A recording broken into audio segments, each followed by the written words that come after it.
Okay, let's talk Maverick, the first test drive review, or first impressions from driving review on the internet by journalists. We'll also be talking about one from Mr. Boom 5.0. So let's talk the video out from the straight pipes, because there is some info that was shared there that was not quite the case. And we'll also talk about the video that's out by a YouTuber, not a full out journalist. So he was able to put out his video before anyone else, but the real time of when journalists can bring out their videos is actually October 5th.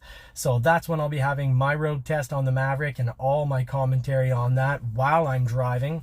But the straight pipes got it out before anyone else, and that's hunky-dory. But I want to put some things clear. And I just will go through really talking points on their video. And one of the first things that kind of got me is that they mentioned that the Maverick is slower than the Santa Cruz. And when you look at just the data, that's a fair assumption, because the Santa Cruz has 281 horsepower with the 2.5 liter turbo, definitely not without the turbo, definitely doesn't have that, and 311 pound-feet of torque. Now, as they said in the video, they accurately pointed out that the Maverick has 250 horsepower and 277 pound-feet of torque. So they test drove it, and they right off at the beginning they said this is slower than the Santa Cruz. That's not the case. From what we've seen so far, the Santa Cruz, we're talking about 7 seconds from 0 to 60, and in regards to the Ford Maverick, we're talking about 6.9 seconds 0 to 60. Now, that doesn't correlate with YouTuber Mr. Boom 5.0. He just got his Maverick, so he's a personal owner. He's allowed to put his video online, and he averaged out at about 6.65 seconds 0 to 60. Now, he's not in a controlled environment. He did some tests going on a slight decline and a slight uphill, but generally he averaged out more around, let's just say, 6.7. I encourage you to watch the video because it's interesting. And also his quarter mile is about 15 seconds.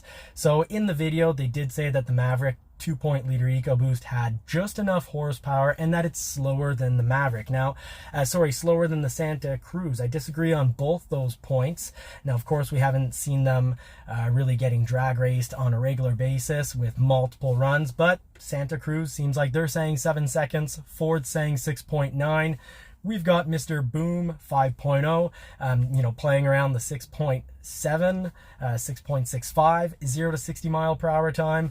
So I've got to say that they're not right on that point. And, I think as a journalist, you can definitely put a video out first by accident, and, I don't think anyone should be frustrated, and if anything, we're gaining from that. But most of everything that's going on for videos, road tests, are going to be coming out Tuesday morning at 6 a.m. Now let's just talk a little bit more about how the straight pipe said that the Maverick EcoBoost had just enough power. I'd say the hybrid has just enough power to be, fun and safe and be able to merge onto the highway, overtake other vehicles. But the EcoBoost is a barrel of laughs. Whether you've test driven a Fusion, an Escape, or if you've when you soon will be driving the Maverick, I'm convinced you're going to find the EcoBoost engine is more than enough power. And part of that is due to weight. The Maverick weighs less than the Santa Cruz. If we're comparing the two EcoBoost engines, we're talking about, I don't have the exact weight, but it's about 500 pounds difference between the two models. So there's that, and that does play definitely an important factor on acceleration. And they also said it was just enough power, but I feel like a lot of people in the past have said that a 5.7 liter Hemi Ram has really good acceleration, that a any of Ford's engines on the F-150 have really good, fun, great acceleration for a truck. And they said the acceleration was, it was okay, it was decent. You know what? When we look at the data, whether you're looking at an F-150 or you're looking at a Ram, they have similar acceleration times.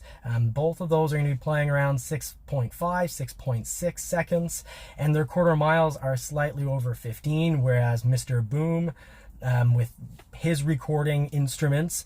He got on average about 15 seconds for the quarter mile, and he was playing rate in very similar times in acceleration. So I think what we should and could say for the Maverick is it would appear that the acceleration is really great for a truck, the same way we would on an F-150 or a Ram or any other truck. So I think we can't compare acceleration to sports cars. We need to compare it to other trucks and base, what we say about them, based on other trucks. I think that's the useful information.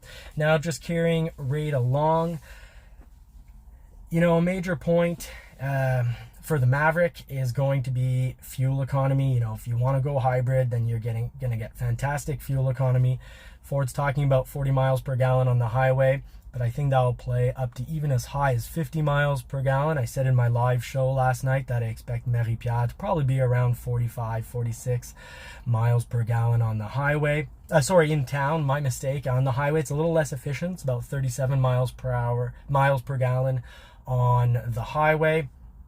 But if we're just to compare the two as they did in the video, the two turboed engines, whether it's the 2.0-liter EcoBoost or the 2.5-liter turbo from the Santa Cruz, you are getting better fuel economy on paper from the Ford Maverick.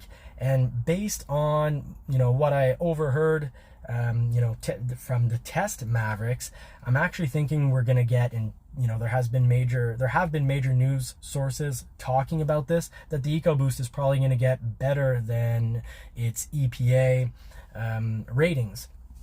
So let's just talk about that. The Santa Cruz is looking at 19 miles per gallon, city 27 miles per gallon on the highway for an average of 23 miles per gallon. The Maverick 2-liter is looking at 23 miles per gallon in the city and 30 on the highway for 26 miles per gallon combined. I expect to be able to get 33 miles per gallon on the highway and actually 26 to 29 miles per gallon in the city. And 29, you'd have to be unbelievably careful, but I think 26 will be, relatively easy to do, and that's based on tester Mavericks. And so I'll leave that at that. I think the Maverick, it's not slower than the Santa Cruz, and it does have a fuel economy advantage when we compared the two 4-cylinder turboed engines. But I do agree with everything else that they said in the video, except on exhaust note. But they talked about the dampened tailgate not really being necessary on the Maverick because the tailgate's light. I played around with the tailgate live in real life, and the tailgate is light. I would still say that for some, the dampened tailgate would be nice. Shouldn't be a deal breaker because I'm sure the aftermarket will offer that. Furthermore, the straight pipes said that the sound of the EcoBoost was okay, and I think I understood that they said it's a little harsh. I actually really like the sound of the EcoBoost on the Maverick. For a 4-cylinder, it's got a great sound for me. And I'm coming from having had a lot of V8s and having had a lot of 6-cylinders. I really like the sound of the EcoBoost. When I accelerated, it had a good sound. And I've got the Bronco 2.7-liter EcoBoost, and I want it to have a little bit more sound for my liking, and I probably will change the exhaust, but I would not change the exhaust if I had a 2-liter EcoBoost. However, I'm getting a hybrid, or Marie-Pierre is, and that's what's on the way, and I think she's going to be thrilled with how smooth that hybrid is. But I'll leave that for my ride and drive videos coming out on Tuesday. Now, the Straight Pipes did an awesome job talking about the box. Definitely worth watching their video. The whole box review was really great, and really, I don't mean to be nitpicking. The only reason I'm bringing this up is because I feel it's important to, for some people, even though, do you really buy a truck for acceleration? Maybe for some, and that's what I worry about. I want to be as helpful as possible, and I don't want anyone, being disappointed in advance without having tested it, and also being disappointed based on information that I don't think was properly presented. But the rest of the video, absolutely incredible. I had a lot of fun watching the video, so I do suggest that you check it out. One of the comments I've been getting is people saying they wish the Maverick had a hide a hideaway rolling top the way the Santa Cruz does, and I can get that. But I can also appreciate there's pros and cons to everything. And I can say on the Santa Cruz, I really liked that cover. But then you lose some box on the inside, which I don't like because, as some have mentioned, the Maverick's going to be a huge hit because of homeowners. So Marie-Pierre and I are working on, my second home, her first home. So she wants it to be just perfect. And that's going to be the vehicle that's just perfect for us for getting all our home projects done, but also getting her to work for, next to nothing. I'm thinking she's probably going to average out about 6 liters per 100 kilometers, maybe even a little less, because 90% of her driving is in the city. Remember, she is getting the hybrid. You won't get that in the city off the EcoBoost, but I'm definitely sure that a lot of people are going to get better than the EPA numbers driving the EcoBoost in the city. Now, now I just want to point out that really why I'm doing this video is the Maverick's a truck. We got to compare its truck acceleration to other truck accelerations, and I think it's very adequate and fair to say that the EcoBoost has very good acceleration for a truck. Now, the hybrid with a 0 to 60 time more in the 8 seconds, yeah, that's not fantastic for a truck, but the people buying hybrids like Marie-Pierre and I, we're not getting our hybrid Maverick for acceleration. We just want to get to work on the cheap and get the jobs and the renos around the house done. We've got a lot to do. We've done a lot, but there's a lot more to come. And I do love how they pointed out that the seat cover was great. I agree with that. The seat comfort is fantastic. The seat covers themselves look good. They feel good. The plastic dash, they did a really great job talking about how it was kind of like recycled, reused carpeting put into the dash plastic, and that it looked great. That's part of Ford's effort to try and not have any waste. It actually turns out looking great. They're not just randomly throwing reused materials to get rid of it. Like, it looks good and it adds to the quality of the truck. They said the interior looks great. I love the interior of the Maverick with the blue.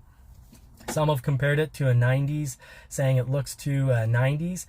I have a 90s Mustang, and it is cheap and plasticky, even though it was a GT model. I didn't feel like that at all in the Maverick. I felt like it had a very good interior, and if you've seen my Santa Cruz video, you know that I really appreciated and really liked the interior of the Santa Cruz. But it was all black, so that's not for everybody. Some people love an all black interior. I like a little punch. Hey, I'm driving a Bronco with orange handles that people have complained about, and I love my orange handles, and I actually wish I could have had the blue seats off the Outer Banks but on a Badlands, because I was dying to have, I almost bought an Outer Banks just for the interior, and I said I can't buy my Bronco based on the interior. I need to have this machine be able to do more stuff. Outer Banks is very capable, but I wanted a machine that was a little more capable, and I was also thinking about potential resale value.